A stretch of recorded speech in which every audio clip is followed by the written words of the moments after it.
Boa noite a todos. É com imensa honra, é com grande satisfação, é com enorme alegria que a Academia Mineira de Letras realiza nesta noite de 24 de junho de 2019 a sessão de apresentação da diretoria e dos membros dos conselhos eleitos para conduzir os destinos da entidade no biênio 2019-2021. Esta solenidade é a apresentação pública dos integrantes da chapa Academia Mineira de Letras, 110 anos, eleita em 16 de maio último. A Academia Mineira de Letras, fundada em 1909 por um grupo de jovens intelectuais apaixonados pela cultura, pelas artes, pela história e pela memória, venceu o desafio dos tempos, superou o século XX e entra no século XXI, fiel às razões que motivaram a sua fundação, lá naquele já distante ano de 1909. Eu queria fazer, nesse momento, a menção à acadêmica Elizabeth Renaud, presidente emérita desta casa, que compõe ao meu lado a mesa dirigente, diretora dos trabalhos desta sessão, Elizabeth Renaud, que conduziu os destinos desta casa nos últimos 3 anos, sendo a primeira mulher a presidir esta entidade em seu primeiro século de história.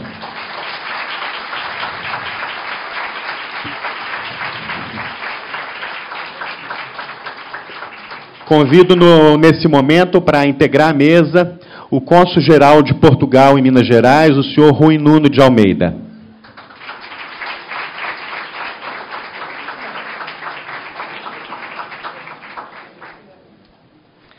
O adido cultural da Embaixada da França no Brasil, o senhor Philippe Macani.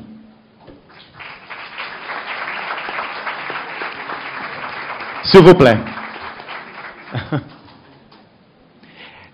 Enquanto Felipe se dirige a esta mesa, eu aproveito para, como jornalista, dizer que nós estamos fechando importantes acordos com a representação francesa em Minas Gerais, sobretudo a Aliança Francesa.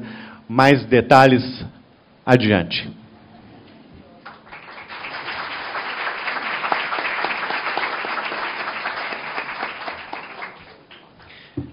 Na pessoa de Philippe Macani, cumprimento também o cônsul honorário da França em Belo Horizonte, querido amigo Manuel Bernardes, que aqui está.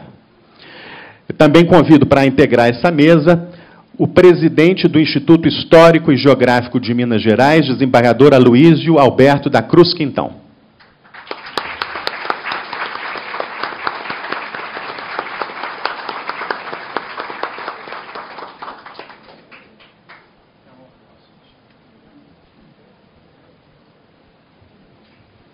O Instituto Histórico e Geográfico de Minas Gerais foi fundado em 1907 e, assim como a academia, continua fiel aos princípios que motivaram a sua fundação. E para completar a composição desta mesa, eu convido um dos mais importantes benfeitores desta casa, o presidente da Academia Mineira de Letras Jurídicas, Dr. José Anchieta da Silva.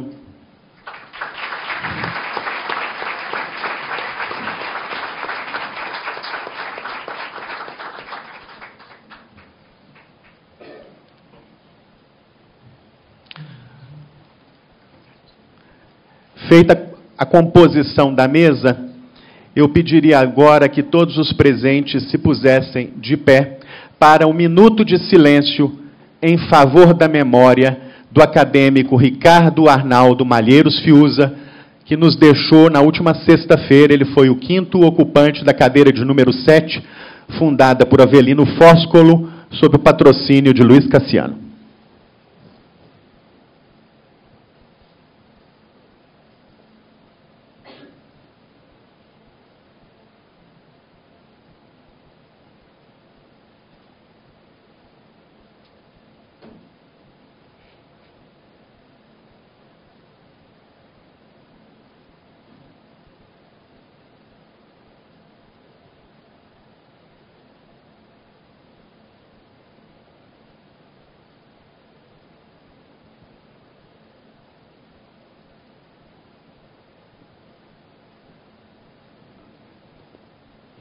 bem. Queria pedir palmas para Ricardo Fiuza.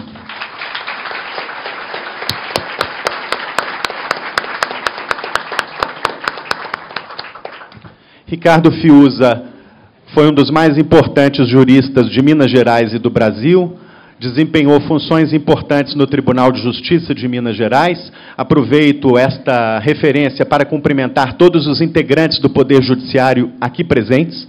Ricardo Fiuza também atuou com grande desenvoltura e com grande empenho, um trabalho importante como constitucionalista à frente de instituições de ensino superior, além de ter produzido uma obra literária importante. E ele continuará vivo na memória desta casa.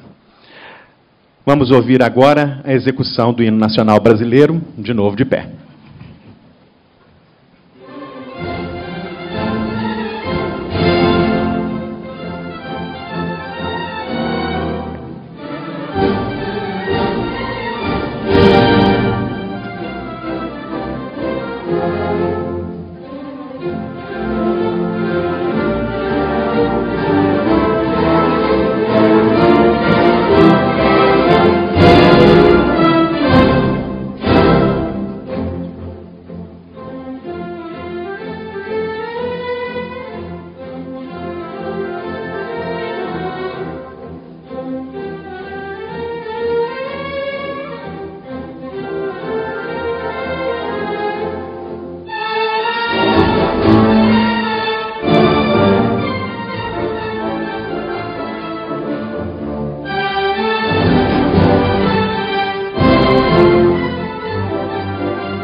Queria registrar com muita alegria para todos nós as presenças nesta sessão do presidente da Academia Municipalista de Letras de Minas Gerais, fraterno amigo jornalista César Vanucci, da presidente da Academia Feminina Mineira de Letras, Maria Elisa Chaves Machado, que nos honra com a sua presença, do diretor da Faculdade de Direito da Universidade Federal de Minas Gerais, onde tive a alegria de cursar a graduação e mestrado, professor Hermes Guerreiro, e tantos outros amigos que aqui estão reunidos, meus queridos professores da Pontifícia Universidade Católica de Minas Gerais, e tantas outras personalidades da vida cultural de Minas Gerais. Muito obrigado pela presença de todos. Aproveito também para registrar, com grande honra, a presença dos acadêmicos Ângelo Osvaldo de Araújo Santos, Amilcar Martins Filho, Antenor Pimenta, Caio César Bosque, Ieda Prates Bernes, Márcio Sampaio, Jacinto Lins Brandão, Luiz Gifone, Olavo Romano e Patrus Ananias de Souza. A todos, muito obrigado pela presença nesta sessão. Esta solenidade começa por um ato importante, porque se refere à história da casa, e essa casa vive da sua história.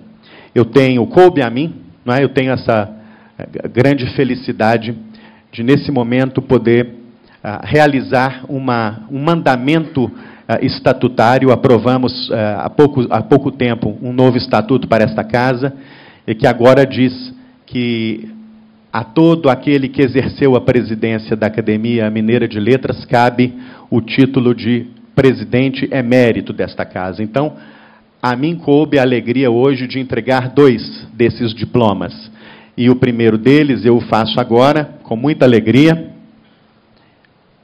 que é o diploma de presidente emérita à acadêmica Elizabeth Renaud. A Academia Mineira de Letras confere à acadêmica Elizabeth Fernandes Renaud de Castro Santos o diploma de presidente emérita. Belo Horizonte, 24 de junho de 2019.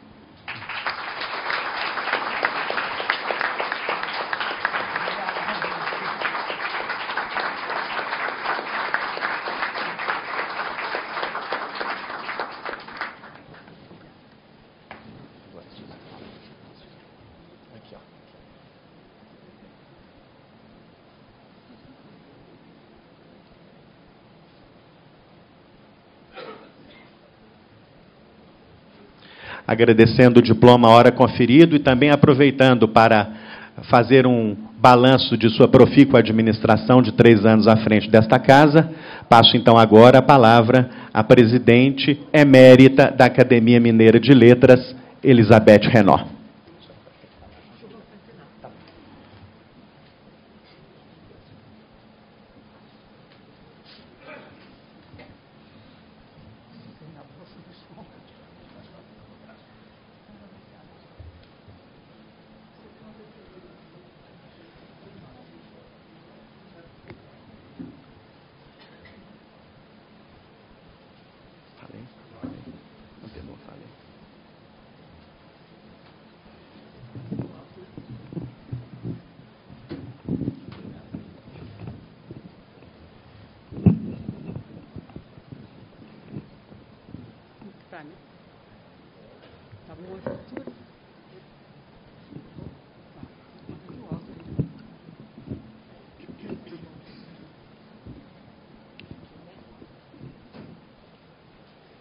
Senhor presidente, Rogério Faria Tavares, distintos membros da mesa, acadêmicos, senhoras e senhores.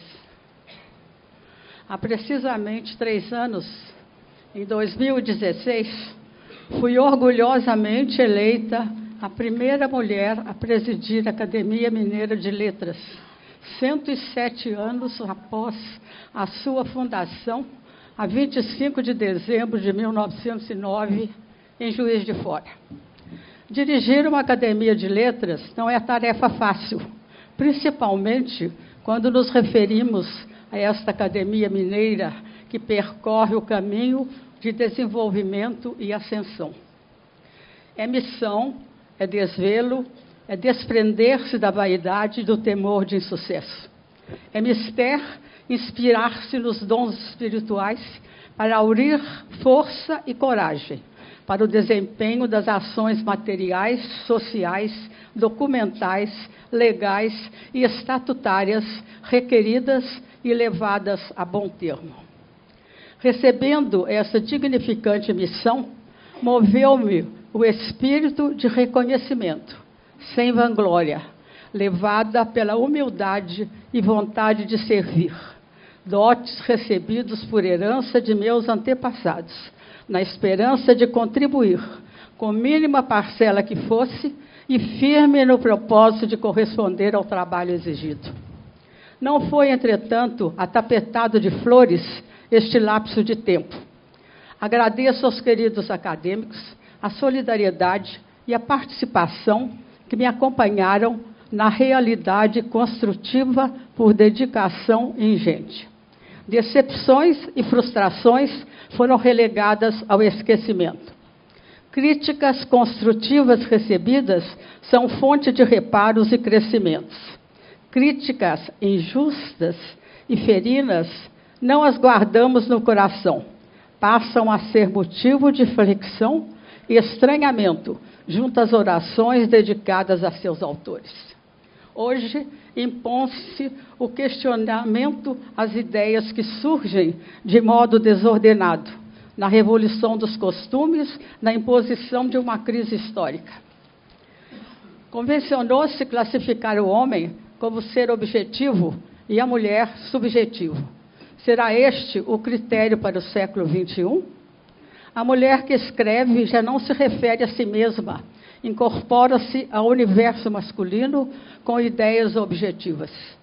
O Segundo Sexo, livro surgido em 1949, de autoria de Simone de Beauvoir, dizia que o eterno feminino era sinônimo de alma negra, consequente a uma posição de inferioridade.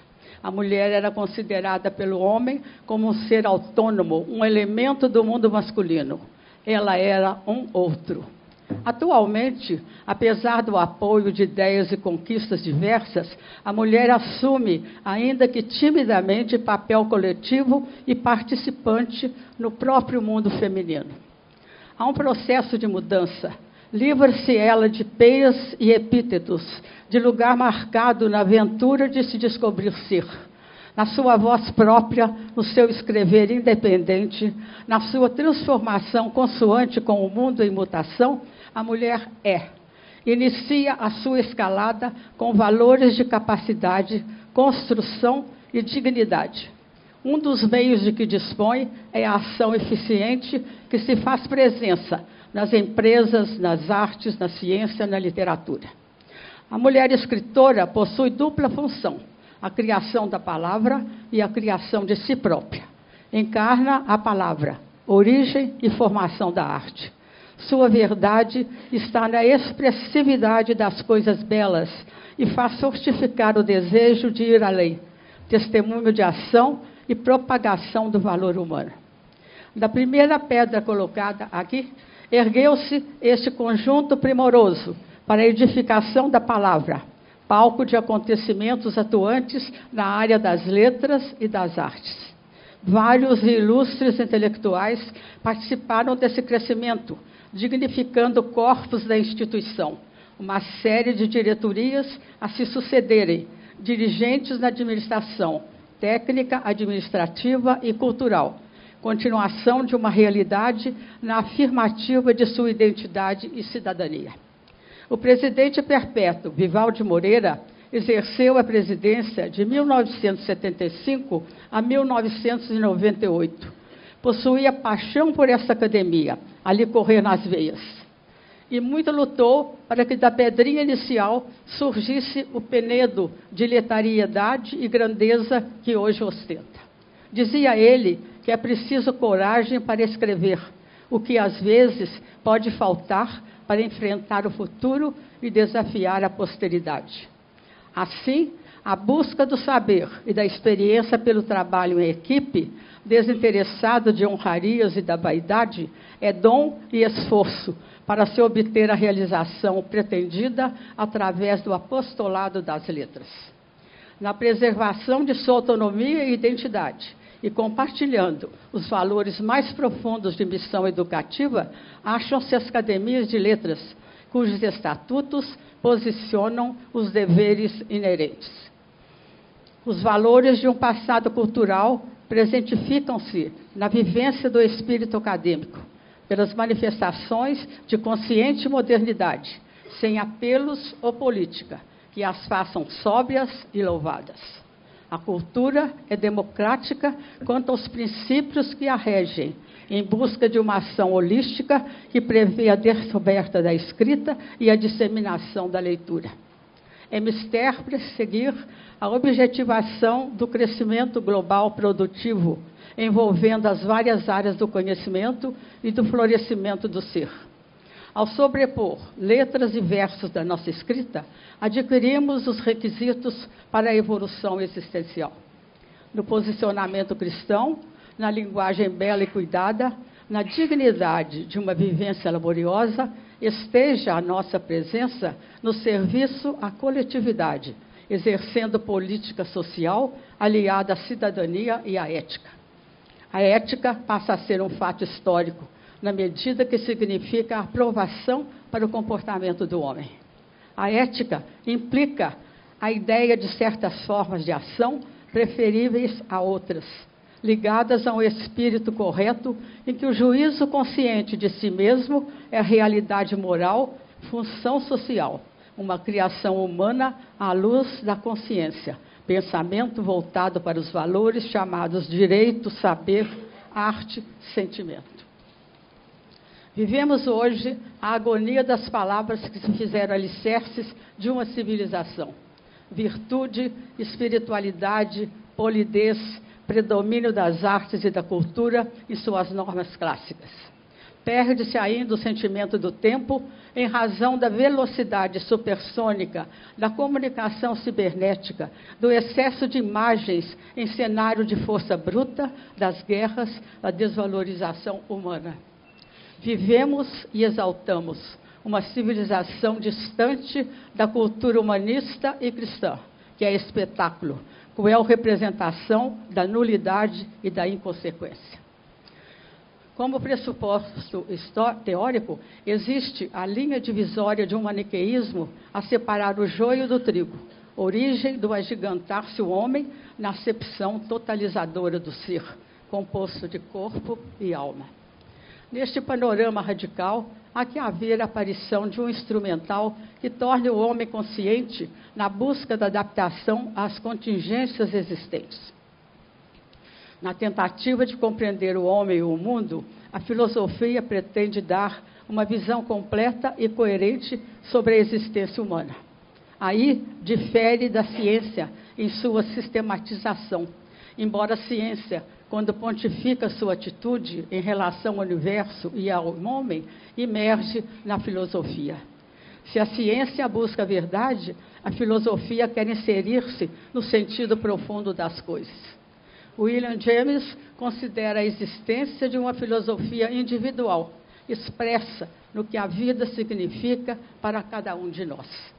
Nessa necessidade que nos impele, pela indagação e inquietude, a descobrir o como e o porquê da existência e seus mistérios, sentimos que a filosofia é a mestra da vida. Para que as aspirações ideais transformem-se na plenitude da igualdade da cidadania, a resposta surgirá através do sistema da educação pública ou privada. Conforme John Dewey, a filosofia pode ser definida como a teoria geral da educação. Educar é conscientização e testemunho de vida. Uma intervenção no mundo é o ensinar a pensar certo. Assim age a Academia Mineira de Letras, no processo educativo, com suas aulas de escrita criativa, com as palestras realizadas, com seminários, exposições e cursos diversos, dissemina o exercício de educar, implantando a autonomia do educando e a reflexão crítica. A Universidade Livre, programação da academia, criação e orgulho de Vivaldi Moreira, é uma fonte de disseminação cultural com suas palestras proferidas por escritores, professores, acadêmicos, poetas, economistas do mais puro valor, que trazem a seus ouvintes a ampliação de um conhecimento global. Essa atividade cultural, educativa e literária teve seu funcionamento incrementado pela dinâmica coordenação do acadêmico Rogério Faria Tavares, que nos trouxe a modernidade de textos e críticas junto ao elevado grau de conhecimento global, ilustrado por palestras e comemorações. Guia-nos Paulo Freire, quando diz: aprender é uma descoberta criadora, pois ensinando se aprende e aprendendo se ensina. Sendo instrumentais de uma academia literária, a defesa e o conhecimento da língua portuguesa, tenta-se preservar os valores inerentes à memória histórica, em sua aplicação dedicada à dignificação do ser humano, junto ao exercício de uma cidadania plena, eclodindo assim a modernidade, voltada para o sentido social e comunitário, ligada ao propósito de educar o semelhante. A representação do mundo como um texto faz com que se intercalem as imagens, sejam as dos signos das palavras ou das que retratam objetos, como arte visual ou pictórica. Opõe-se ao conceito de modernidade a própria modernidade, pela vivência do tempo crítico. A negação que o norteava começa a enfraquecer-se pela não existência de uma criatividade sustentadora.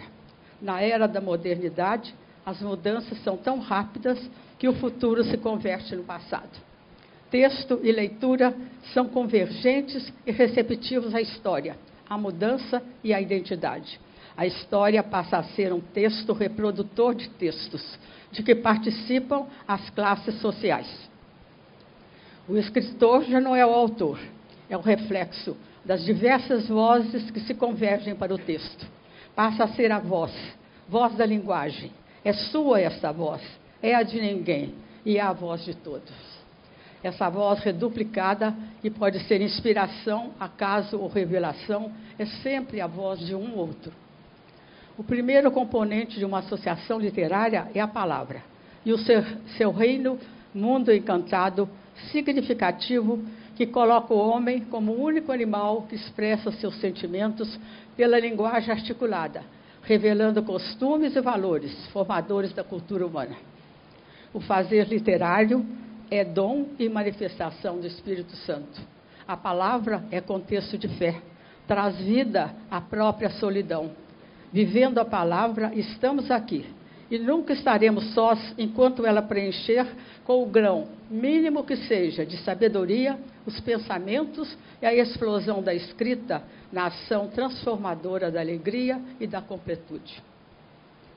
Nos livros, nos museus, nas partituras, nos versos e nos escritos, há uma pluralidade de sujeitos e épocas diversas, incorporadas nas ideias passadas, partículas culturais a serem reproduzidas em dias futuros. Cassirer classifica a palavra como a origem de todo ser e de todo acontecer. Com a palavra, artefato de construção, tentamos erigir um edifício literário significativo na busca de término infidável, que seja forte pelo concreto que o forma e encerre a paradoxal essência. No burilar da palavra, acha-se a força de uma academia.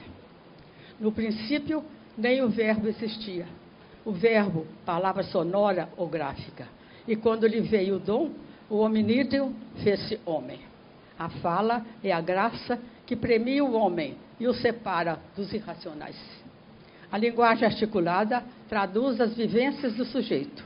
A partir dela, procurou o homem representar a realidade linguística por símbolos escritos para se comunicar de maneira mais ampla, em que a impressão do belo ficasse substanciada e concreta na verdade transmitida. Quis assim perpetuar-se. A palavra, como matéria de construção artística, assume um corpo próprio, contrapõe-se às vezes ao que o autor quer dizer. A palavra é imprevisível, pode ser plena ou vazia, constrói ou pode também destruir. Na análise de uma obra de arte, há uma relação com outras séries, filosóficas ou sociais. No entanto, a literatura deve estabelecer uma relação interna, conforme a sua especificidade. Deste resultado, surgirá uma futura ciência da literatura. Essa ligação entre a palavra, que que exemplifica, e os discursos imagético e dramático envolve e participa modernamente dos postulados científicos. Há que haver o ponto de vista pessoal e autônomo, como na Academia de Platão, cujo caráter não era o de transmitir doutrinas, era o passo para a obtenção de crítica e reflexão. Uma academia de letras deve ser um todo homogêneo, cujo objetivo é o trabalho em equipe integrado ao som e ao uso da palavra viva, que é força e valor. É a palavra plena, antônimo da palavra vazia, que, segundo Mallarmé, é som de morte. Esta palavra, em tom maior, como um grito, irrompe do fundo da garganta, angustiado, cavo, intenso, explode por letras e traços o fragor da palavra. A defesa do nosso idioma e seu uso claro e correto é um dos nossos postulados, como escritores que possuímos, além da propagação de valores no sentido de cultivar a memória histórica e a elevação e a promoção da dignidade humana. O que nos faz manter essa convivência com as letras e buscar a palavra escrita, percorrendo as sendas profanas e os livros das Escrituras, e tentar absorver o tom de sabedoria e ouvir o som da beleza invisível. O dom que cultivamos é o recebido pela graça, aprimorá-lo pela pesquisa consciente, pelo expor com lucidez, é dever estabelecido. Longe de ser um organismo apático e desinteressado pelo mundo que o rodeia, as academias de letras têm como escopo, gravado no seu compromisso de posse, o pugnar pela pureza do idioma pátrio, procurando os sítios do bem, do belo e da verdade. Uma academia repetitiva, em suas reuniões, apresentadas como mero desfilar de autores, não encarna aquela totalidade que nos fala Henry James, ao definir o texto como um ser vivo, contínuo e uno como um corpo. Seus elementos devem funcionar em integração. A nossa palavra deve plantar a semente da confiança no futuro brasileiro, como artífices do fazer literário, na divulgação de páginas de conteúdo informativo e formativo, visando a conquista de uma educação integral com espaço para o ético e o religioso. Esta posição alia-se à doutrina tomista. Para Santo Tomás de Aquino, a pessoa é valor absoluto, fundamento do humanismo autêntico, fim e não meio, em que dois valores a distinguem, inteligência e liberdade. Para Salomão, o valor da sabedoria é um tesouro inexaurível e engloba ciência, reflexão, conselho, habilidade, justiça e equidade. E aquele que a sabe usar como um dom que lhe é dado, estreita a sua amizade com Deus, seu guia e orientador. Em seu ensaio, Centenária Guardiã das Palavras, na revista da Academia, edição comemorativa do seu centenário, o presidente Murilo Badaró cita um trecho do poeta Ledo Ivo, poeta admirado por ele, nesta indagação. Isto será a eternidade? Um incessante subir de escadas? Deus, por que fizeste a eternidade? Por que nos obriga a subir tantas escadas? A resposta de Murilo traduz o tom de sua filosofia, pela sabedoria que contém e pontifica sua alma iluminada. Eila, para um membro da Academia Mineira de Letras, que tem como lema, scribendi nullus finis, as escadas que Deus colocou à nossa frente foram postas para que nos aproximemos da claridade das estrelas e possamos ver o céu mais de perto. A alma lírica e poética de Minas sempre povoou o universo de Murilo Badaró e continua a orientar os nossos acadêmicos. Minas, em ritual mítico, reveste o passado da tradição, que se prolonga pelo presente, forjado na mineridade de forma mais autêntica, na grandeza do que é eterno. Lembremos que a nossa academia representa o refinamento da cultura, esteio da civilização, parceira de um educar em que o mestre e alunos se complementam, uma sociedade que se quer fraterna, irmanada nesse objetivo consciente e responsável. Este ideal foi o que modificou o meu propósito em exercer a direção da Academia Mineira de Letras, abraçando seus problemas e entraves, dentro da responsabilidade de assumir uma política pública cujo objetivo seria promover o conjunto das condições guiadas pelo direito e pela justiça, forma concreta do amor ao próximo, base do ensinamento joanino. Prezados acadêmicos, a minha passagem pela presidência foi iluminada pelo retorno do que se conseguiu realizar, graças ao grande apreço e respeito que dedico à nossa entidade. Meus instrumentos de trabalho e empenho foram necessários para o retorno abençoado. As academias não têm por que serem consideradas como empresas. O seu todo possui maiores aspirações. O seu perfil deve ser o de uma irmandade cultural, ao redor do único objetivo, consciente e laborioso, visando ao engrandecimento garantido pela formação cidadã em prol do bem comum para a edificação de uma sociedade justa e exemplar.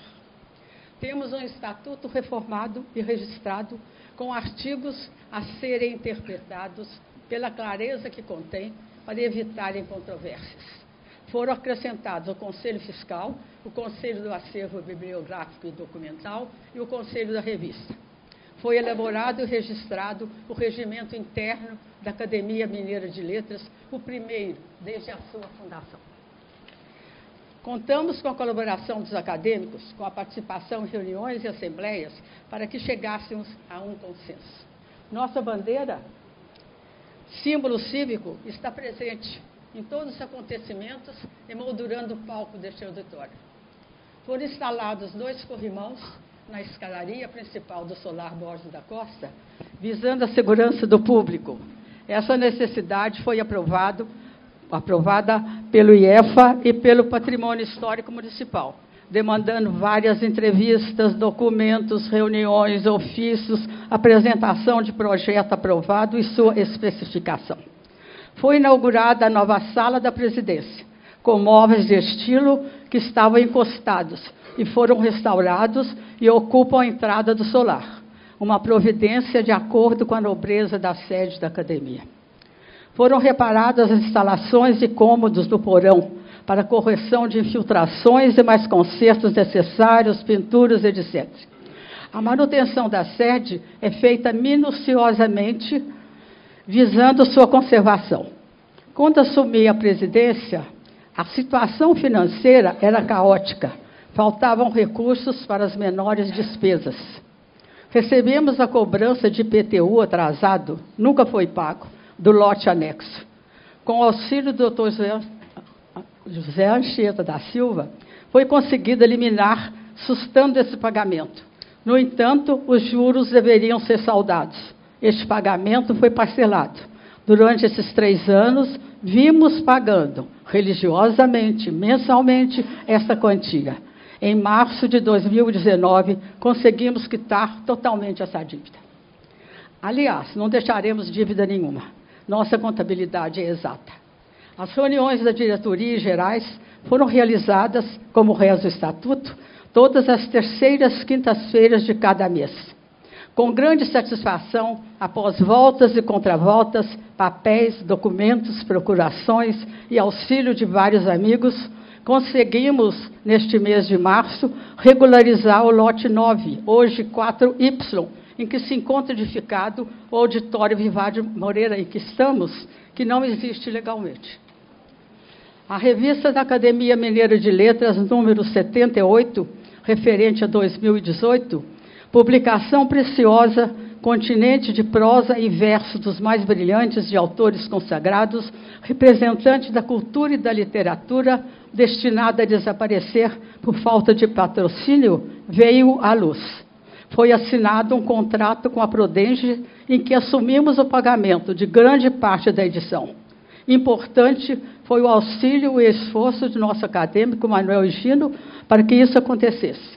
Contamos também com a colaboração financeira de vários amigos. Não seria possível deixarmos de publicar a nossa revista. São inumeráveis as atividades que aqui se exercem. Relembremos algumas, Com a reunião promovida pela Academia Mineira de Letras Jurídicas, organizada pelo Dr. José Anchieta, em conjunto com a Academia Mineira de Letras, a sessão comemorativa dos 30 anos da Constituição de 1988, a Cidadã, com a participação da OAB. Os encerramentos das oficinas literárias e escrita criativa, esta ministrada pela professora Barjute Bacha, pioneira do lançamento do livro digital, contendo os textos escolhidos dos participantes. Apresentação do Oratório de São João Evangelista, composto por Eleonora Renault, um hino de louvor a Deus dentro dos propósitos da campanha da fraternidade deste ano. As sessões da saudade, as várias comemorações de centenários de acadêmicos, os seminários, o congressamento de várias academias brasileiras, as várias exposições, destacando-se a de literatura de cordel. O seminário Memória Hoje, resgatando a história da academia, em que o tema principal é a palavra, heroína dos textos fulgurantes, continente do pensamento e da vivência de épocas. A equipe investigadora dos tesouros do passado merece o nosso aplauso pelo mistério elaborado, enfrentando pó, papéis incompletos, alergias e ácaros. Pesquisa minuciosa coordenada pelos acadêmicos Caio César Bosque e Amilcar Martins, monitorando vários colaboradores, entre eles Soraya Lage, que se dedica bastante. Sua ação é de grande importância para a memória histórica da academia. As bibliotecas dos acadêmicos Eduardo Frieiro e Nelson de Sena são atualmente o objeto dos trabalhos no levantamento de seus acervos. Esta realização é fruto de projeto patrocinado e representa uma vitória da academia. Como a presidente é responsável jurídica e legal pelo todo funcional da academia, documentos, procurações, etc., os projetos têm a sua aprovação. Só são assinados se forem do interesse da entidade. Em contrapartida, a instalação de câmaras de segurança, alarme, instalações elétricas e hidráulicas foram feitas. Não poderia mencionar os inúmeros eventos e cursos que aqui têm lugar. Seria impossível uma abordagem tão extensa. Na parte social e participativa, comissões do Instituto Histórico das Academias Municipalista e Feminina Mineira de Letras foram convidadas a participar de nosso chá. O mesmo aconteceu com a visita dos servos e sua presidente Carolina Pimentel, divulgando o projeto Leitura para os Encarcelados, roda de leitura.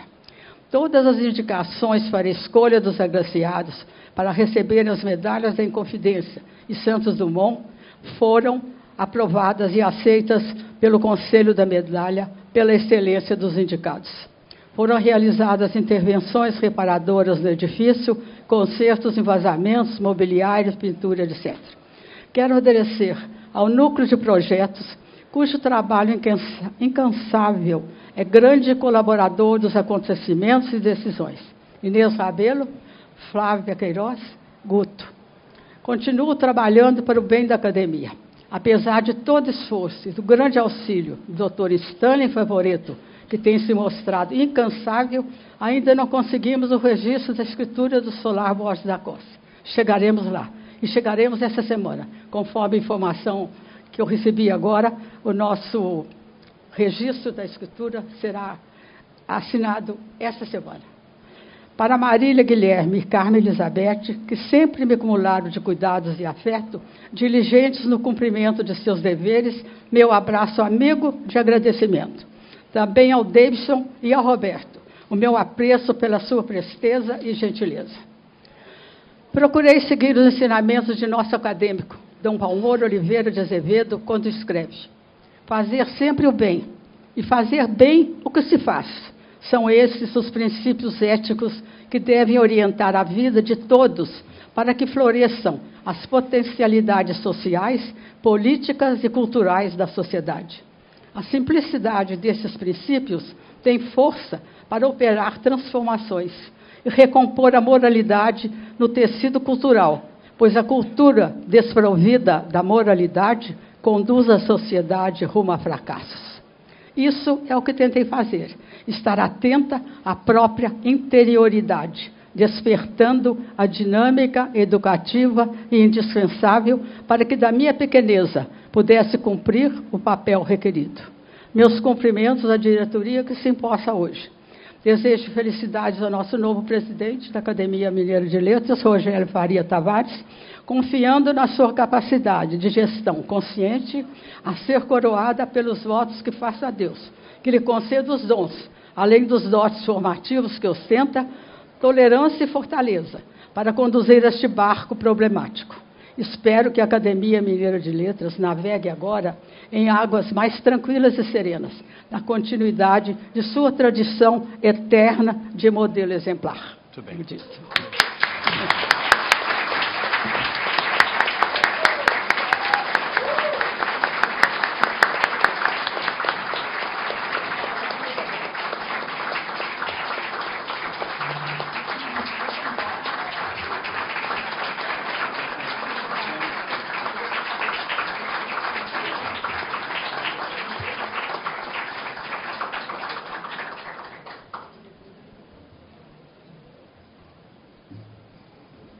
Quer receber o seu diploma, não?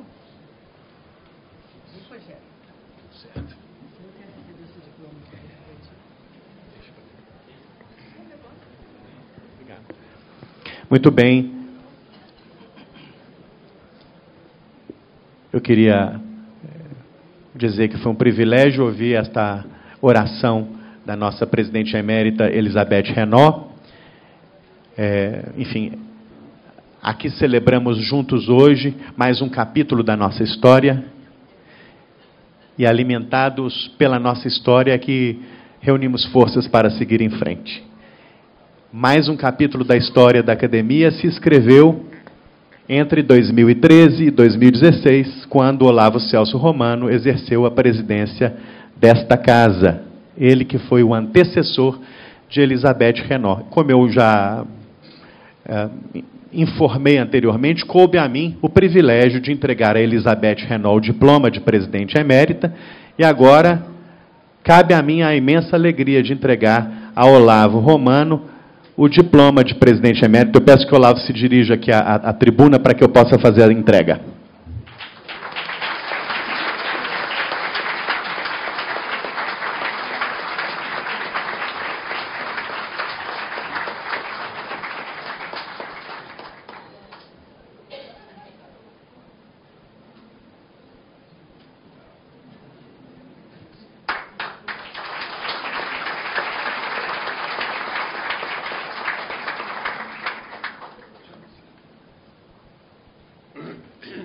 O presidente emérito fará o agradecimento do diploma.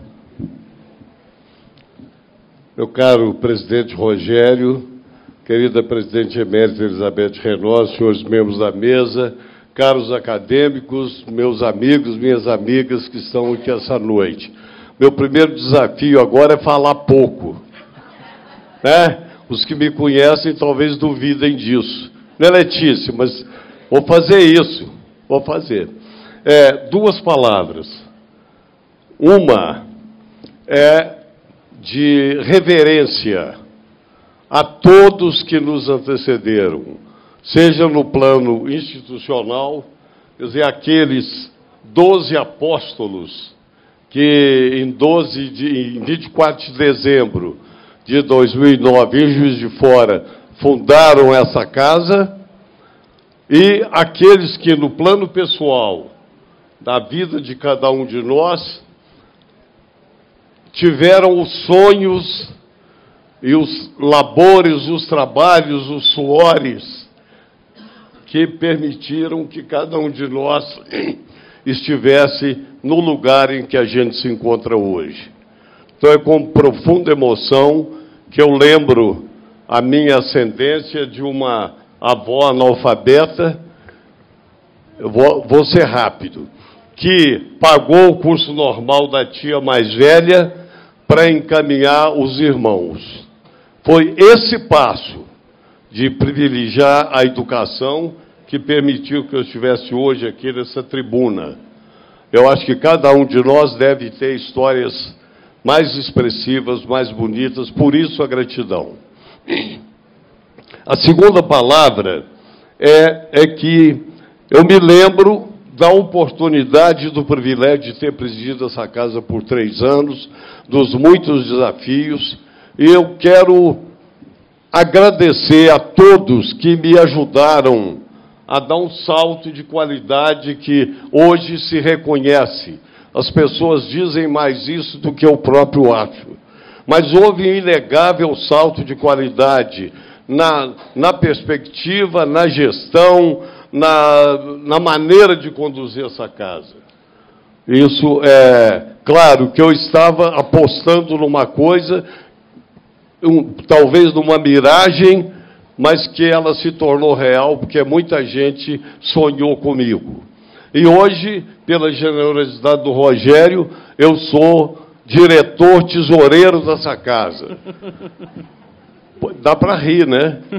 Dá para rir, porque muita gente fala, você vai ser diretor de um baú vazio. Né? Mas esse baú vazio, ele é vazio de dinheiro. Já foi mais vazio. Mas ele é cheio de esperança, ele é cheio de confiança de que as pessoas podem se unir num objetivo comum. E sob a liderança do meu querido amigo Rogério, né, na companhia de Caio, do nosso Jacinto, e de todos os acadêmicos, eu tenho certeza que nós vamos prosseguir nessa jornada de sermos dignos daqueles que sonharam essa casa. Obrigado.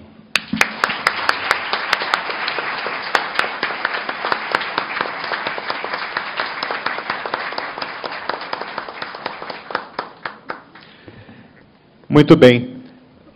Muito obrigado, presidente emérito Olavo Celso Romano, pela sua oração, pelo seu pronunciamento. Eu queria, antes de dar prosseguimento à nossa sessão, de registrar com muito carinho a presença entre nós de Michele Arroio, presidente do Instituto Estadual do Patrimônio Histórico e Artístico, nossa querida parceira, amiga desta casa. Michele Arroio, sempre muito bem-vinda. Queria registrar a presença de Paulo Alquimim, meu primo, ouvidor de polícia do Estado de Minas Gerais. Muito obrigado pela presença. Queria fazer 2 referências muito importantes nesse momento e muito rápidas. Há aqui 2 filhos de acadêmicos que fizeram a história desta casa. Eu queria homenagear José Maria Couto Moreira, filho de Vivaldi Moreira, e José Marcos Rodrigues Vieira, filho do inesquecível José Crux Rodrigues Vieira. Nas pessoas de José Maria e de José Marcos, eu homenageio Vivaldi e José Crux. Muito obrigado pela presença.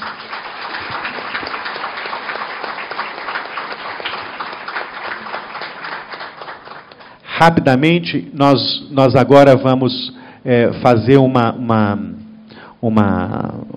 assinatura, não é, de um acordo de cooperação com o Consulado-Geral de Portugal e com o Centro de Estudos Luso-Afro-Brasileiros da PUC Minas, Cátedra Camões.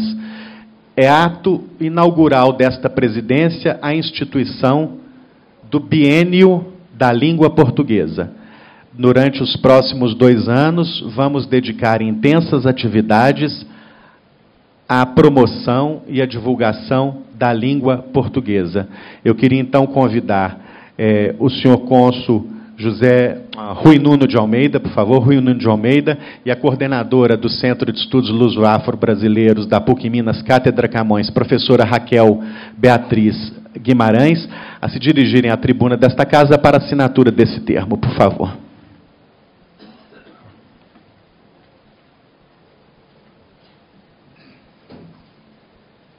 Eu assino o seguinte texto. Por este ato, o presidente da Academia Mineira de Letras, Rogério Faria Tavares, institui, no período correspondente à sua gestão, 2019 a 2021, o Biênio da Língua Portuguesa, responsável por abrigar intenso calendário de atividades voltadas para a promoção do idioma pátrio. Tal iniciativa contará com o precioso apoio do Consulado Geral de Portugal em Minas Gerais e do Centro de Estudos Luso-Afro-Brasileiros da Pontifícia Universidade Católica de Minas Gerais, Cátedra Camões, coordenado pela professora Raquel Beatriz Junqueira Guimarães, e o cônsul Rui Nuno de Almeida aqui também assina.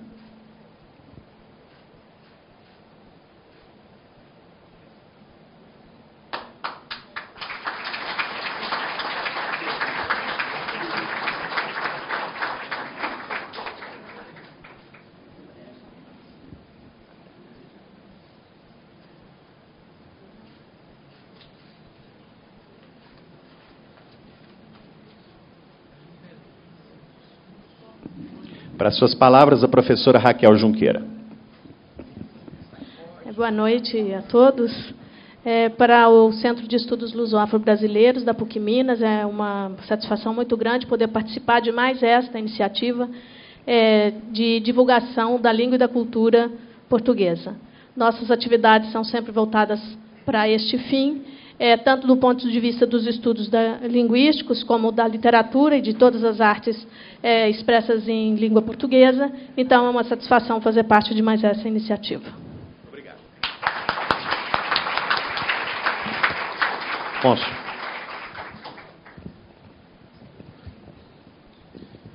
Boa noite. Antes de mais, queria felicitar o Dr. Rogério Faria Tavares e os demais membros dos órgãos dirigentes da Academia Mineira de Letras pela sua eleição para dirigir esta tão notável instituição durante os próximos anos e desejar-lhes os maiores êxitos na nobre missão que têm pela frente. Queria também o honroso convite que me foi dirigido para estar presente nesta cerimónia e que aceitei com grande prazer. A Academia Mineira de Letras é uma instituição de referência no mundo cultural de Belo Horizonte e de Minas Gerais e tem vindo, ao longo de mais de um século de atividade, a estimular o gosto pela literatura e zelar pela valorização da língua portuguesa. Como cônsul de Portugal, não posso deixar de reconhecer e enaltecer o labor que esta Academia tem desenvolvido em prol do nosso património comum, que é a língua portuguesa. A língua não é apenas um conjunto de regras gramaticais e ortográficas. É muito mais que isso. É um elemento identitário fundamental, que tem um papel decisivo para moldar o ethos das nações. Se isto é verdade para todas as línguas, penso que podemos afirmar que é ainda mais verdade para a língua portuguesa.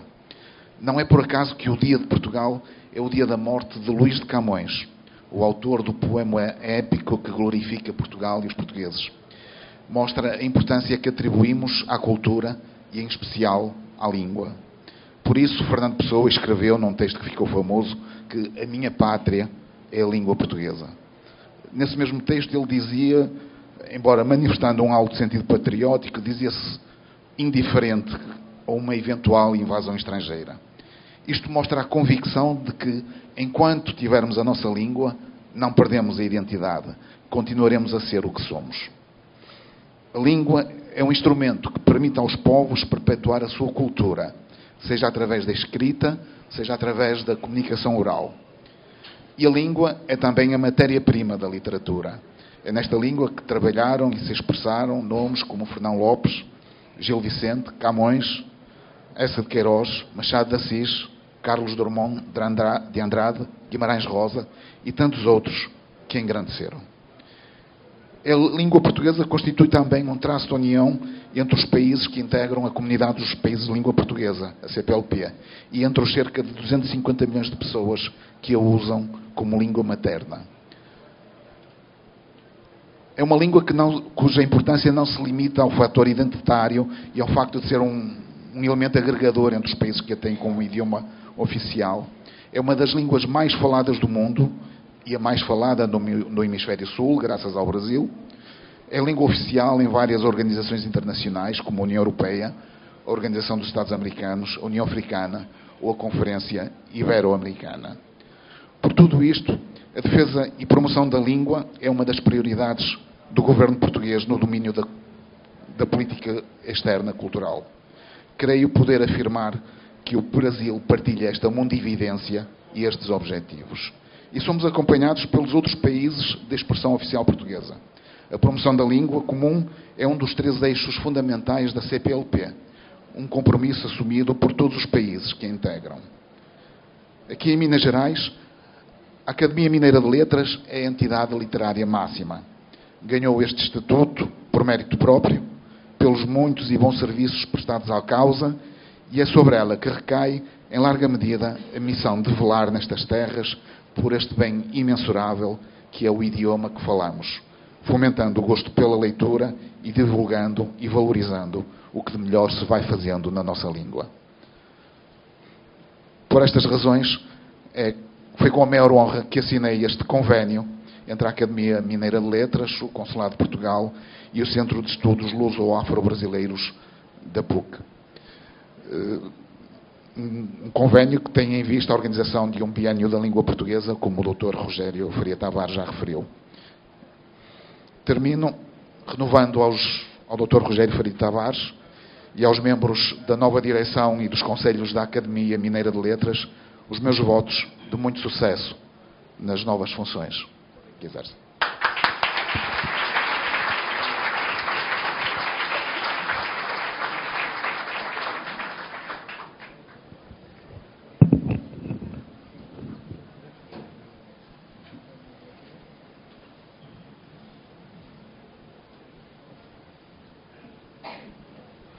Muito bem.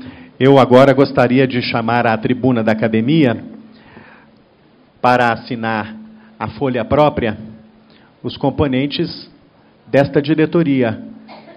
O vice-presidente Caio César Boschi.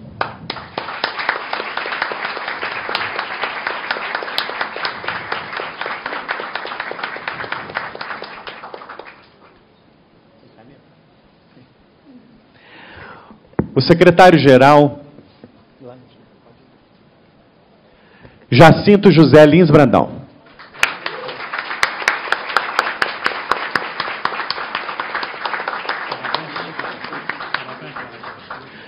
O tesoureiro e presidente emérito Olavo Celso Romano.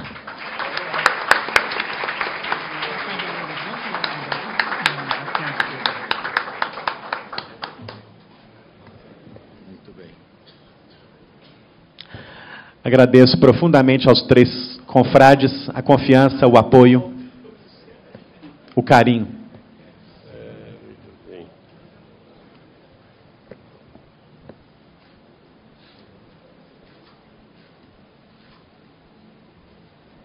Muito obrigado. Eu queria agora chamar a tribuna desta casa para assinarem o livro próprio, a folha própria, os integrantes do Conselho Fiscal do biênio 2019-2021. Antenor Pimenta, Márcio Sampaio e Patrus Ananias de Souza.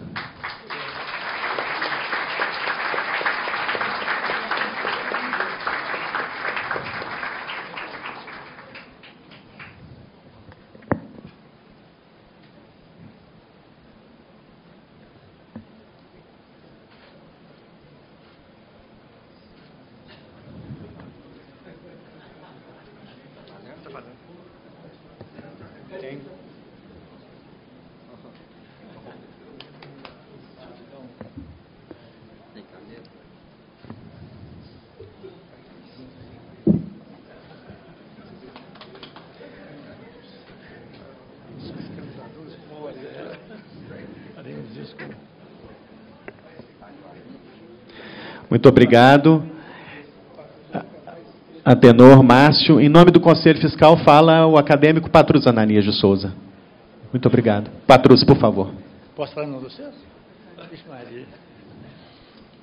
Boa noite. Saudar todas as pessoas aqui presentes, na pessoa do nosso presidente Rogério. Vou ser muito breve, gente, que o Rogério me disse que eu tinha 5 minutos. Então, eu escrevi um textozinho aqui, talvez extrapole um pouquinho.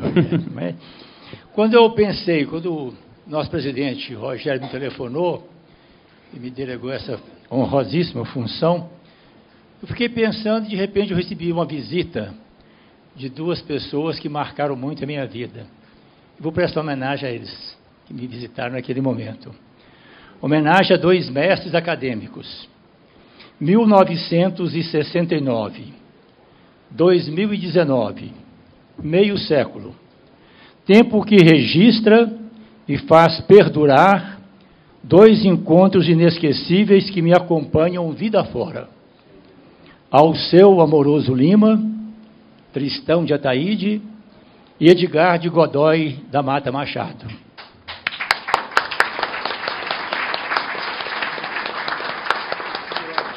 Convergem, desconta o tempo, presidente.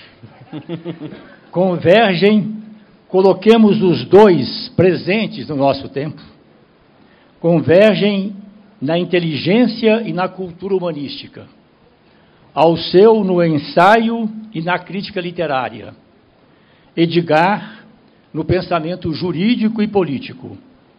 Convergem na fé cristã católica, vivida com a maior profundidade e coerência, sempre numa perspectiva ecumênica e dialogante. Procuravam, com todo empenho e alegria, seguir a vida, o exemplo e os ensinamentos de Jesus de Nazaré. A partir da fidelidade aos princípios e valores mais permanentes da tradição cristã, fizeram a opção preferencial pelos pobres, pela justiça social, pela liberdade, pela democracia, pelo personalismo comunitário.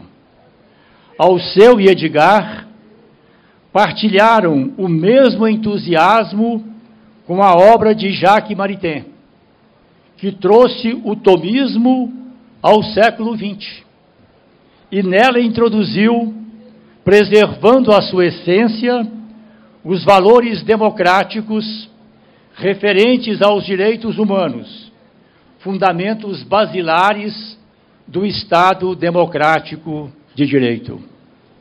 Além de Maritain, Alceu e Edgar encontraram inspiração comuns no ensino social da Igreja. Que entusiasmo não teriam ambos diante do testemunho e dos textos do Papa Francisco?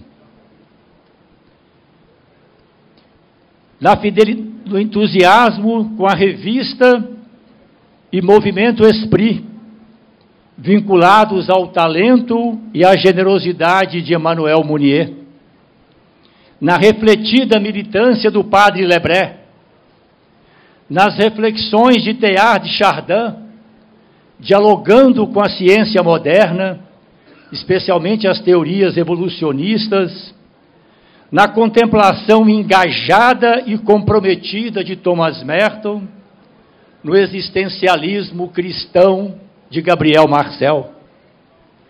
Partilharam juntos o mesmo respeito e admiração pelo Mahatma Gandhi e Martin Luther King, nas ações da não violência ativa e da desobediência civil, em face de leis injustas que queiram preservar o colonialismo, o racismo, as injustiças sociais. No Brasil, Alceu e Edgar incentivaram as comunidades eclesiais de base, o retorno da Igreja aos pobres e excluídos. Aplaudiram e apoiaram juntos a ação profética de bispos como Helder Câmara, Paulo Evaristo Arns, Pedro Casaldáliga, José Maria Pires, Luciano Mendes de Almeida. Juntos estiveram na resistência à ditadura. Edgar pagou o preço maior: o mandato de deputado federal, os direitos políticos, a cátedra na Universidade Federal de Minas Gerais e na PUC Minas, a vida do filho José Carlos, assassinado sob tortura nos porões da ditadura.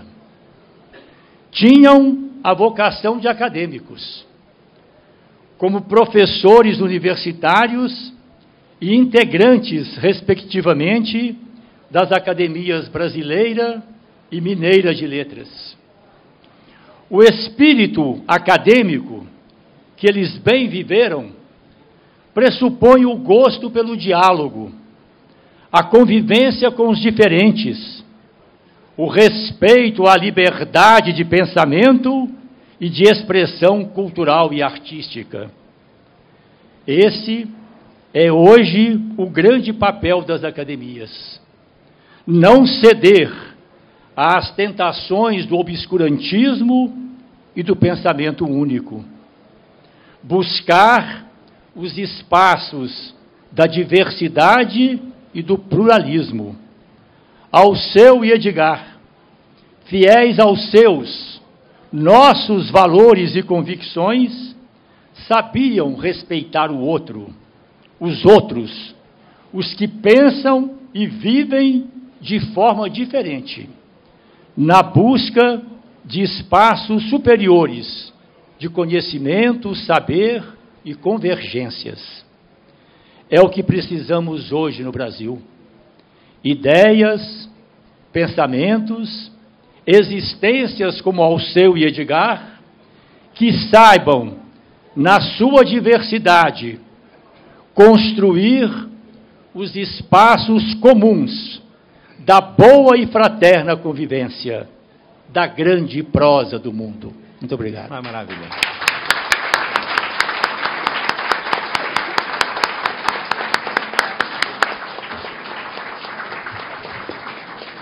Muito obrigado, acadêmico Patrus Ananias, por essa bela oração. Agradeço também a Antenor Pimenta e a Márcio Sampaio, integrantes do Conselho Fiscal, hoje apresentados publicamente à sociedade mineira. Chamo agora os integrantes do Conselho Editorial da Revista da Academia Mineira de Letras, Luiz Gifone e Ângelo Osvaldo de Araújo Santos.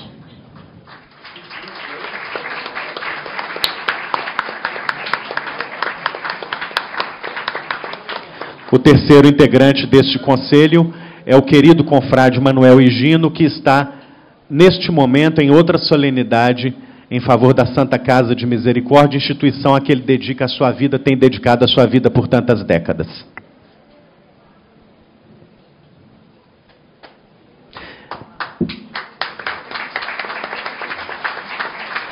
Eu pediria a Luiz Gifone que também assinasse na qualidade de reitor da Universidade Livre,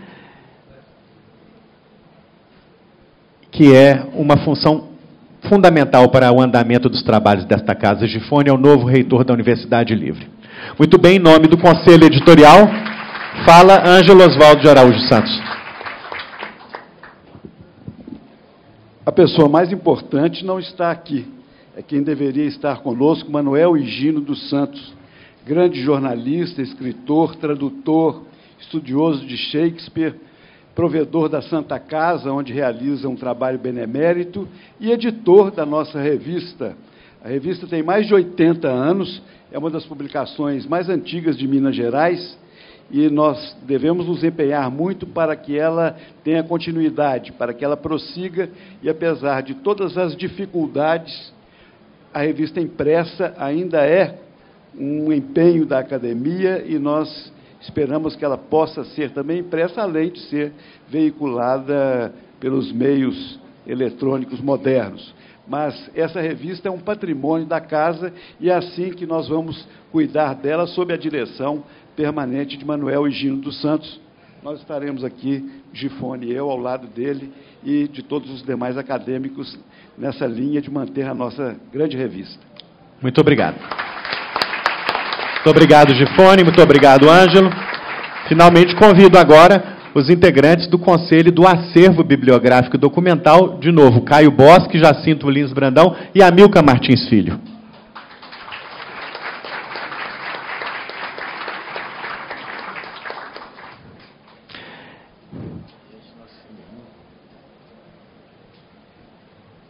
Vejam que privilégio que esta casa tem em contar com estes três especialistas no tema.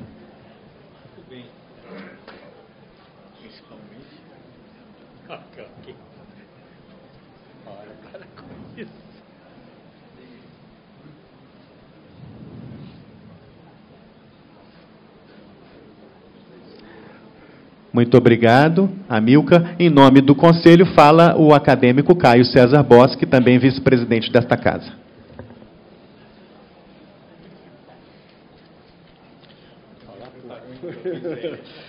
Como diz Esta, como os senhores estão vendo, é a Casa da Palavra.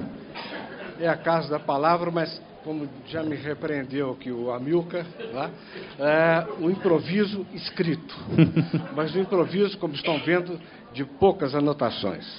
Microfone. Na verdade, o que nos interessa, nós três, é apresentar um pouco esse Conselho de Acervo Bibliográfico e Documental, criado, como já foi dito pela nossa presidente emérita, pelos novos estatutos aprovados em abril do ano passado, 2018, em cujo capítulo 6, artigo 22, ipsis literis, e cito: ao Conselho do Acervo, composto por 3 acadêmicos, eleitos pela Assembleia Geral, com mandato coincidente com o da diretoria, cabe promover a gestão profissional da biblioteca e dos documentos da academia, de modo a promover a difusão e a preservação do patrimônio histórico e memorialístico da entidade, bem como assegurar a continuidade do cumprimento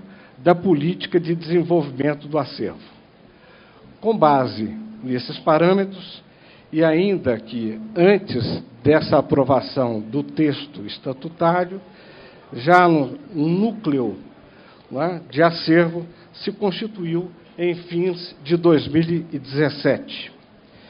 Nessa providência inicial, foram contratados não apenas uma profissional especializada, Soraya Lara, como também uma eficiente e denodada, não há outros adjetivos, participação e colaboração de estagiários, na maior parte deles voluntários. A primeira providência foi exatamente a identificação das coleções. Todos sabem, mas é bom repetir, que a Academia Mineira de Letras congrega 12 coleções, ou seja, um total de pouco mais de 30 mil títulos, abarcando aí 36 mil exemplares aproximadamente. Claro está que a providência, para além da identificação, foi do tratamento técnico, iniciando-se com a higienização, com a organização, com o processamento especializado e, é claro, a sempre almejada disponibilização de acesso a esse acervo. Em seguida, foi feito, e está ainda sendo feito, um diagnóstico dos campos de entradas num processo eletrônico do sistema Sofia, fazendo a sua migração técnica para o sistema Pérgamo, por uma razão especialíssima. É porque esta casa integra o circuito cultural Praça da Liberdade e, consequentemente, temos todo o empenho, o quanto antes, de que essas bibliotecas, porque aí estou me referindo às 10 coleções, possam estar acessíveis a todos. Resultados parciais nesse 1 ano e pouco de trabalho. O acervo bibliográfico está inventariado, identificado nas suas duplicidades, triplicidades e assim por diante, para uma dolorosa tarefa que sempre e periodicamente nos aflige, a nós três, e não apenas a nós três, de um descarte na medida em que há muita coisa nessas 10 coleções que, infelizmente, não poderemos continuar a abrigar. Começando, como naturalmente era de se esperar, pelo acervo, a chamada coleção Eduardo Frieiro, um dos insígnes ocupantes desta casa. O tratamento técnico, a organização do seu acervo e, principalmente, como é importante assinalar, e eu estou me atendo muito ao aspecto do acervo bibliográfico, quando, na verdade, nos interessa e muito, não fosse a formação de pelo menos 2 dos 3 integrantes, do acervo documental, que, neste caso, começando por Eduardo Frieiro, temos a felicidade de poder também anunciar que a documentação desse insígne intelectual e produtor intelectual já está inventariada, já está organizada. E, é claro, estamos, neste momento, dando conta do tratamento técnico dos demais fundos, inclusive e quero enfatizar isto, dos fundos documentais. Uma providência já anunciada pelo nosso presidente nas comemorações em dezembro deste ano dos 110 anos da Academia seria a efetiva constituição da Biblioteca dos Acadêmicos. Não é? Afinal, ao longo desses 110 anos, já temos aí quase 200 componentes, para além dos 40 patronos das diversas cadeiras.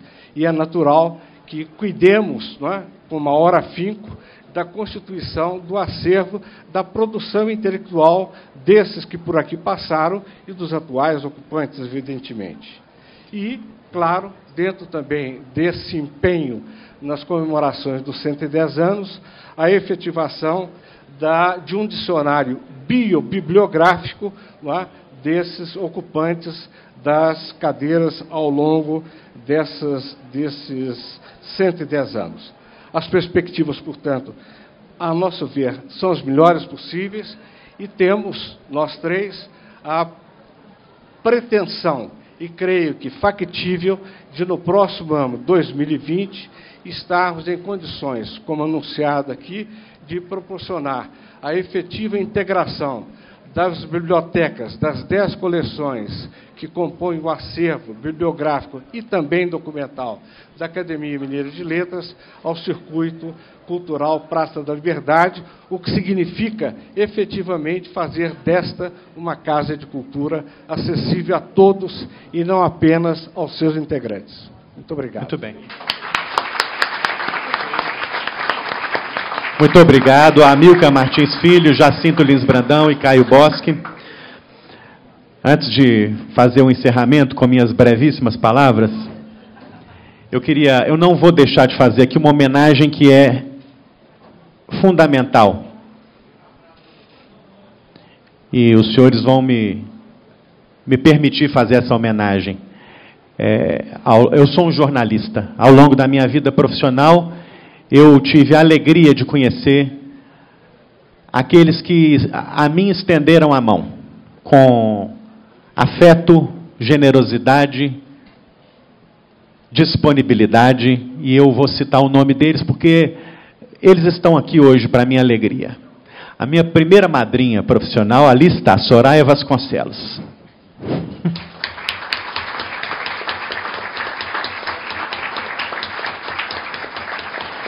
Depois tem uma dupla dinâmica que, curiosamente, está formada na geografia deste auditório, um ao lado do outro, que foram mais que padrinhos, mentores, inspiradores.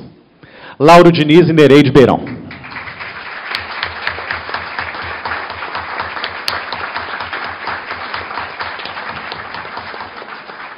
Quarto padrinho, Valério Antônio Fabres. Muito obrigado pela mão que me estendeu. Sempre me estende.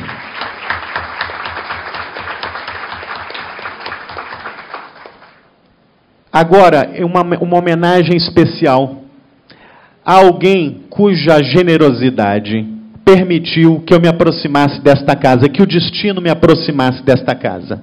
Espírito aberto, livre, sempre à frente do seu tempo, foi meu diretor na Fiat Chrysler Automóveis, onde eu trabalhei por 4 anos.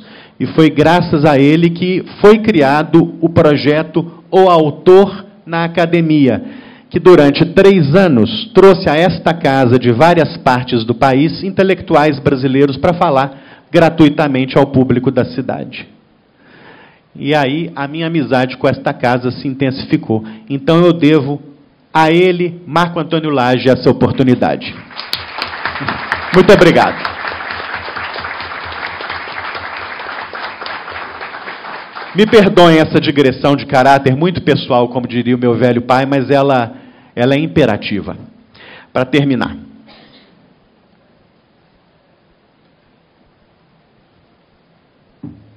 Senhoras e senhores, minha oração é breve e começa por uma pergunta.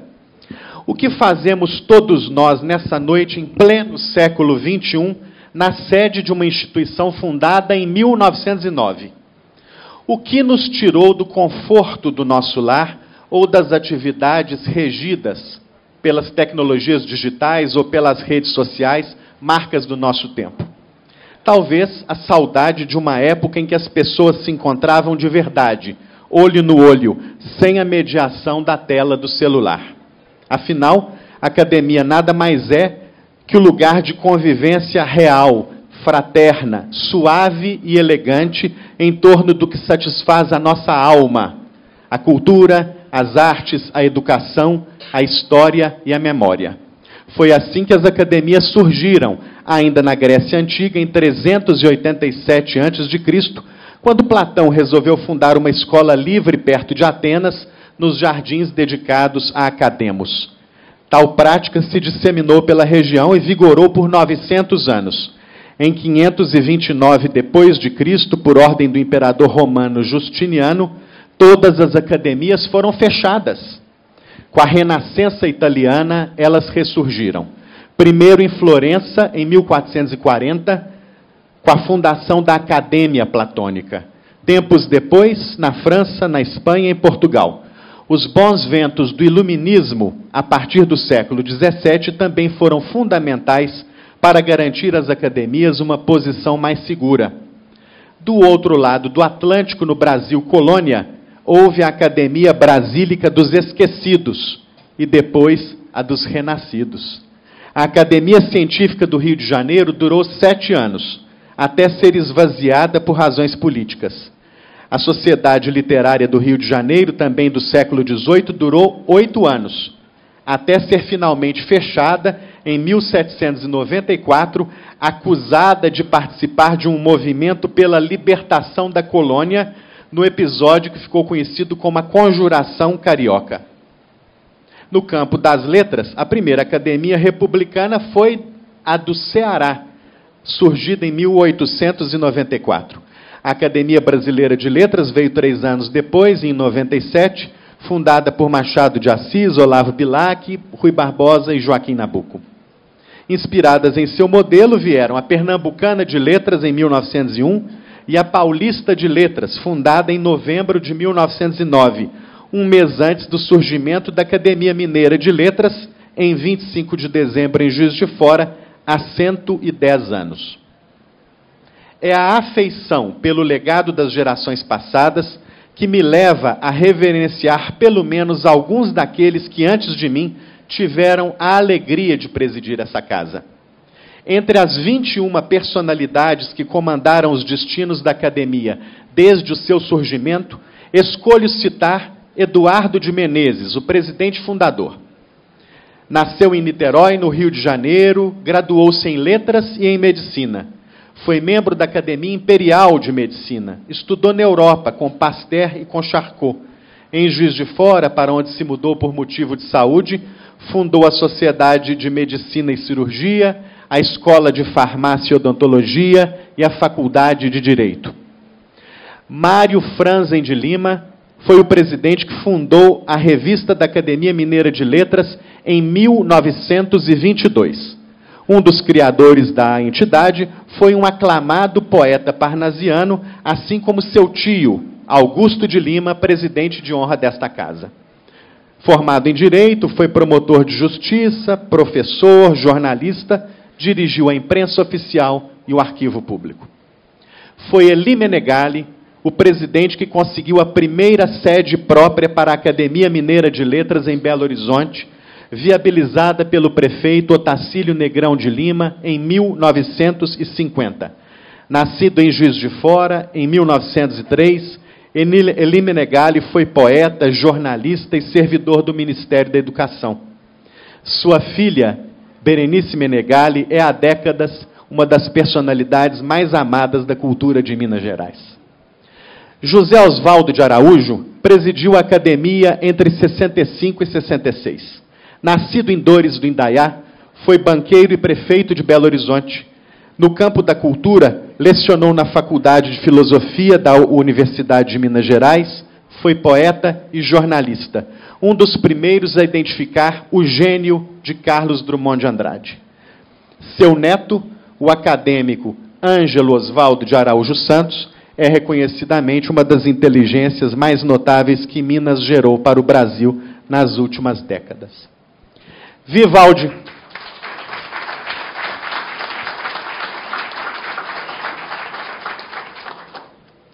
Vivaldi Moreira comandou a Casa de Alfonso de Guimarães a partir de 1975. Foi Vivaldi quem tornou possível a sonhada sede ao rés do chão para a academia, dando a ela finalmente a dignidade merecida. Nascido em Tombos em 1912, formou-se em Direito no Rio, onde também foi jornalista. Foi chefe de publicações do MEC, foi diretor da Divisão de Obras Raras da Biblioteca Nacional e diretor-geral da Imprensa Oficial de Minas. Em Belo Horizonte, atuou em vários jornais e foi auditor e conselheiro do Tribunal de Contas. Murilo Badaró sucedeu a Vivaldi Moreira, exercendo a presidência até 2010, quando faleceu. Parlamentar, atuante em vários mandatos, tanto em Minas quanto em Brasília, foi secretário de Estado, ministro da Indústria e Comércio e presidente do BDMG. De perfil agregador, sorriso fácil e hospitaleiro, Olavo Romano presidiu a Academia Mineira de Letras entre 2013 e 2016. Abriu as portas da academia para o povo da cidade e do estado, para os artistas, para o mundo corporativo, a todos oferecendo programação interessante e acessível. Modernizou e profissionalizou a gestão da entidade, sintonizando-a com as exigências dos novos tempos. Nascido em Morro do Ferro, formou-se em Direito, Inglês e Administração e é autor de vasta obra já levada para o cinema e para a televisão. Elizabeth Renó, minha querida confreira, administrou a academia nos últimos 3 anos. Mineira de Carmo de Minas, graduada e pós-graduada em letras, é mestre em literatura pela Universidade Federal de Minas Gerais, com dissertação sobre Ledo Ivo, publicada pela Academia Brasileira de Letras. Autora de vasta obra, em prosa, poesia. Entre seus livros se destacam De Gil a João, Concha Lua, 4 Estações mais uma. Foi também presidente da Academia Feminina Mineira de Letras e da Academia Municipalista de Letras. A presidente Elizabeth, somos todos muito gratos pelo empenho e pelo trabalho realizado nos últimos 3 anos.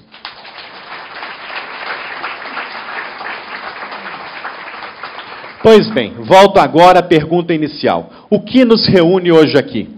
Talvez a saudade de tempos mais humanos, mais ternos, mais delicados, mais gentis. Outra resposta possível é a que move, com certeza, o coração de muitos de nós que aqui estamos hoje: o amor pela cultura. Afeição que não admite meio termo nem evasivas. É, mais que um sentimento, uma decisão. E uma decisão essencial, vinculada ao sentido atribuído à própria existência. Quem ama a cultura, pois, não a situa somente no plano do entretenimento. Faz mais, compreende em que território ela se estabelece, conhece a sua força e sela finalmente o compromisso em honrá-la como ela requer. Pois cultura não é apenas um conjunto de representações artísticas da realidade. Ela é o solo a partir do qual os povos erguem as suas identidades, ordenam seus modos de ser e de viver, concebem suas visões de mundo e seus projetos de vida. Cultura, portanto, não é favor, não é supérfluo, não é despesa, não é matéria secundária. É o solo fértil em que lançamos as sementes dos nossos sonhos. Se o poder público se ausenta do investimento em cultura, é porque certamente os seus dirigentes ainda não compreenderam o impacto que ela exerce sobre a educação, a economia e o desenvolvimento social. Se há empresas que ainda não descobriram o imenso potencial da cultura, é hora de fazê-las enxergar os imensos benefícios materiais e imateriais de que desfrutarão a partir dos aportes realizados. Cultura é direito previsto na Constituição. É fator de progresso e de inclusão. Nas sociedades contemporâneas, mobiliza extensas cadeias produtivas, gera emprego, renda e, sobretudo, eleva os níveis de felicidade e de alegria das populações que dela podem usufruir. a vida de quem produz e de quem consome cultura e arte tem mais cor, mais sabor, é mais intensa e, ao mesmo tempo, mais leve. Para que vicejem, a cultura e a arte gostam dos terrenos da democracia verdadeira, da tolerância, da diversidade, sem ódio, sem preconceito, sem discriminação de nenhuma natureza, seja ela de classe social ou seja ela de crença espiritual ou religiosa ou etnia. Se não encontram o ambiente mais apropriado, se pelo contrário, se veem às voltas com o predomínio dos ignorantes, dos medíocres, dos truculentos e dos toscos, cabe à cultura e à arte não se acovardarem, exercendo o papel de resistência que ao longo dos tempos sempre desempenharam.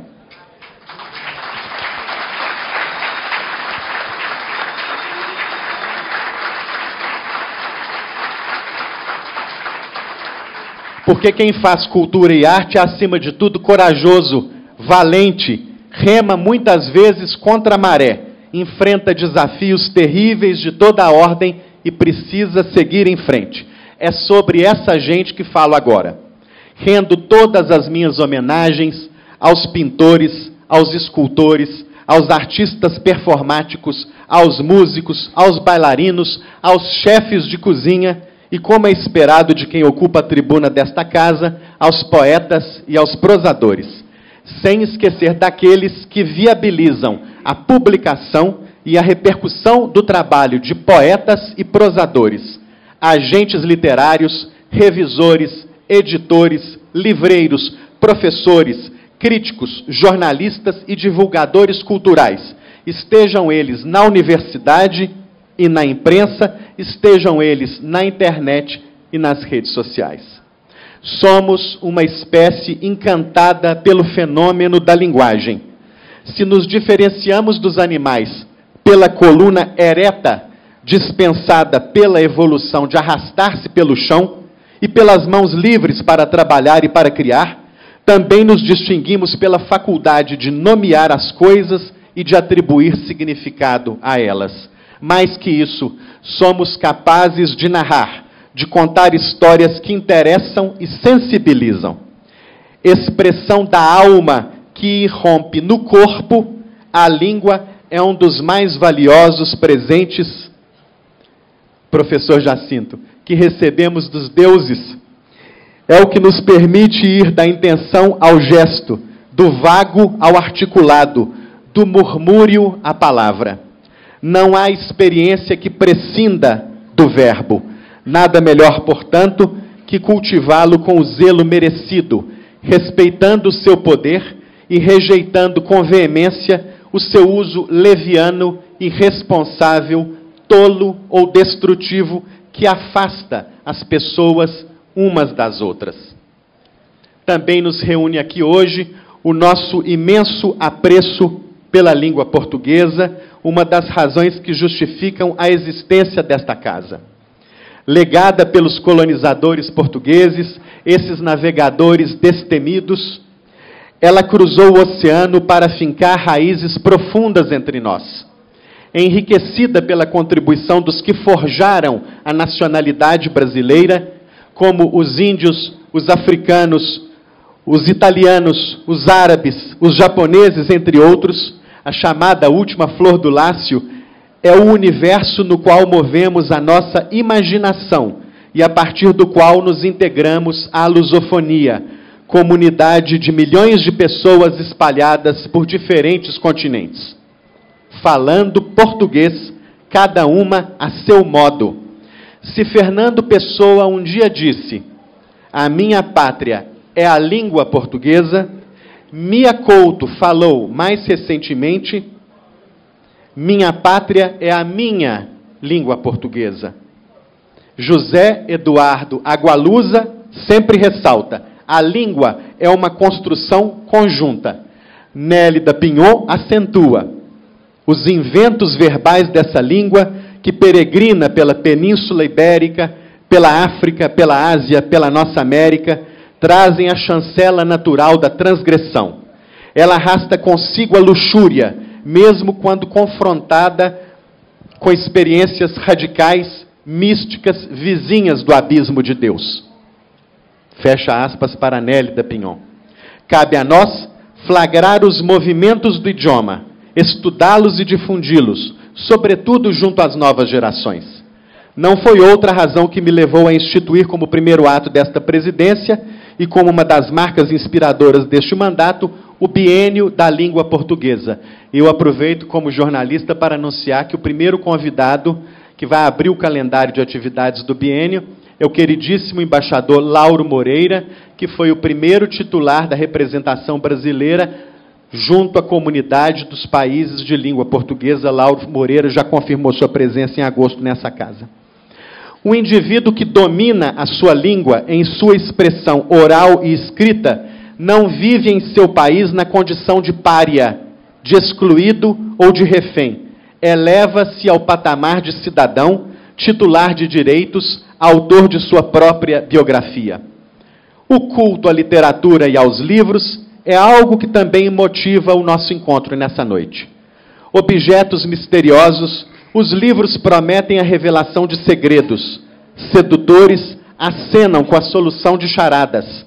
Testemunhas da trajetória humana sobre a Terra, os livros simbolizam a permanente aposta da raça em que dias melhores virão, quando as luzes vencerão as sombras e os jardins cobrirão de verde os desertos em que muitas vidas já se transformaram. Companhias desejadas, amigos fiéis, conselheiros permanentes, sobre nós os livros exercem poderes mágicos, capazes de anular o tempo e de superar as barreiras postas pelo espaço. Hábeis em transportar seus leitores para universos paralelos, provocam o riso, o choro e o espanto. Portadores da literatura mais erudita à mais popular, dão pouso e merenda a todo tipo de autor, não importando a sua origem ou a sua seara. Afinal, a literatura acolhe gêneros e temas variados, comprovando a riqueza da experiência da espécie ao longo da história. Senhoras e senhores, esta é a casa de Alfonso de Guimarães, Augusto de Lima, Ciro dos Anjos, Afonso Arinos, Abigar Renaud, Emílio Moura, Henriqueta Lisboa e Bartolomeu Campos de Queiroz, entre outros. Também por isso, a literatura brasileira, em especial, é tesouro cuja exploração está sempre entre os objetivos da instituição. Água.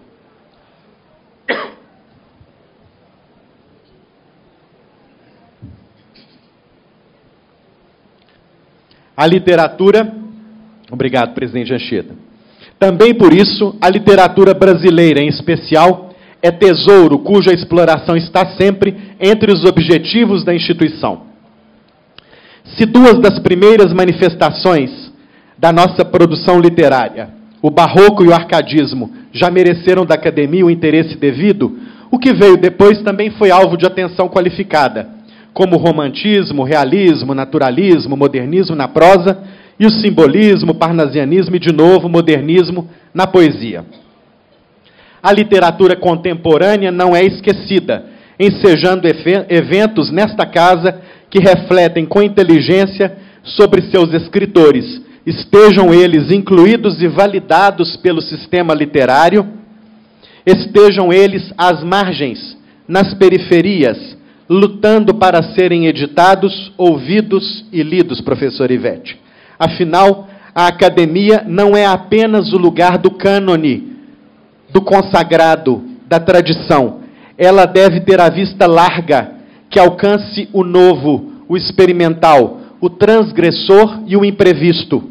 Ela deve se firmar como lugar do diálogo entre a tradição e o contemporâneo, do qual seguramente muitos frutos suculentos poderão resultar.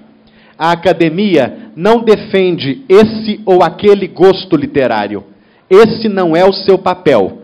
Ela defende, antes de tudo, o amplo acesso ao livro, o direito vigoroso à leitura e a uma reflexão crítica sobre os livros e a leitura, para que os leitores possam formar por si mesmos as suas preferências e desenvolver o paladar literário com que se sentirão mais confortáveis.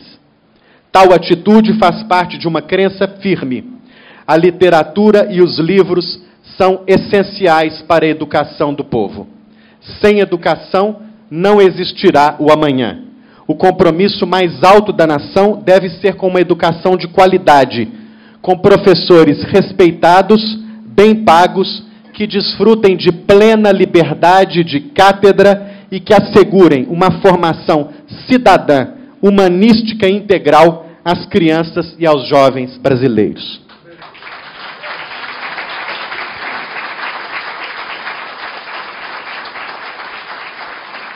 Contemporânea de seu tempo, atenta e sensível às dores e às aflições do mundo, a Academia Mineira de Letras não está alheia ao que se passa ao seu redor.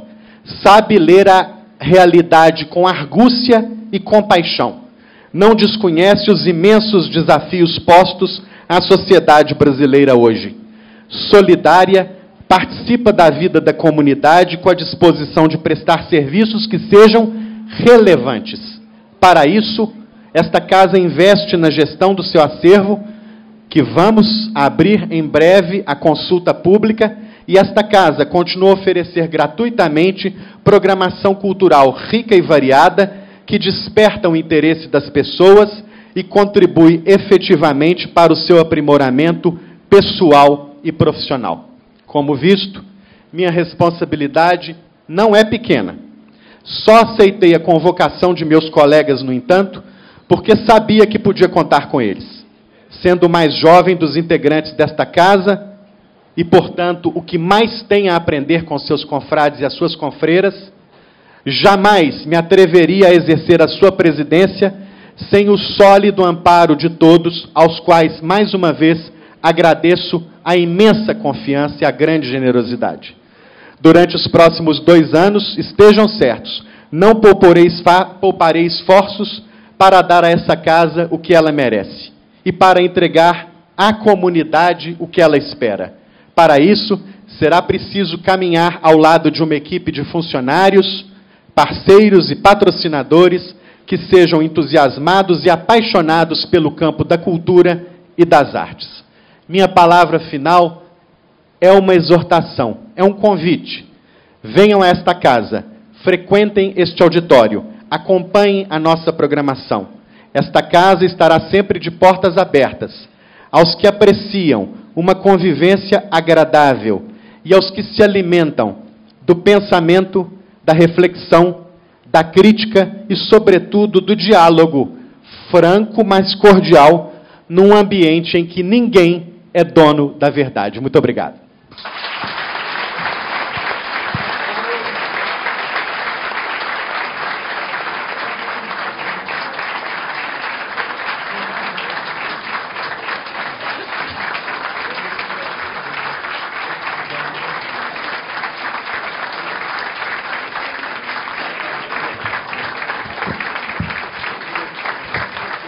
Muito obrigado pelo carinho de todos. Eu quero convidar a todos para uma confraternização aqui no foyer e também não quero perder a oportunidade de convidar a todos para a Assembleia Geral de Amigos da Academia a realizar-se em 2 de julho. Ok? Agradeço ao presidente Anastácio Mileno, presidente da Associação de Amigos da Academia, o seu belíssimo trabalho à frente dessa instituição. Boa noite a todos e foi um imenso prazer partilhar com os amigos desse momento tão bonito.